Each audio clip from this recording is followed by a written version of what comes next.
Aunty మొత్తం అసలు ఈ తోటకి ఎంత టైం కేటాయిస్తారు రోజు మీరు? ఉదయం ఒక గంట ఉంటాం. 8 వీళ్ళంతా వెళ్ళిపోయేటప్పటికి 8:15 అవుతుంది. 8:30కి వస్తాం. నేనును మా పెన్నమ్మాయి వస్తుంది. అప్పుడు ఇద్దరం కలిపి వస్తాం. వాటర్ పోసి ఏమైనా క్లీన్ చేయాలనుకుంటే చేసేసాను.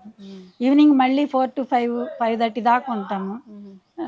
మళ్ళీ ఏమన్నా హార్వెస్ట్ ఉన్నాయా, ఇంకేమన్నా తెగుళ్ళు ఉన్నాయా చూసుకుని మర్నాడు మళ్ళీ చేయటం కోసం ఈ స్ప్రే చేయాలంటే ఏ మొక్క డల్గా ఉంది దానికి ఏమైనా బలం ఇద్దామా, అంటే ఇంకొంచెం ఆవేరు వేద్దామా, ఇంకేమన్నా లిక్విడ్ ఇద్దామా అని ఆలోచిస్తూ ఉంటాం. రోజు 2 పాలినేషన్ కూడా ఈవినింగ్ అవుతుంది ఈవినింగ్ 6:30 మళ్ళీ వెళ్ళి మళ్ళీ వస్తాను, చూసుకుని వెళ్తాను. ఏ కాయలు ఉన్నాయా పాలినేషన్ కానీ చూసుకుని వెళ్ళి. బీరకాయలు కంపల్సరీ, పువ్వు అయిపోతుంది.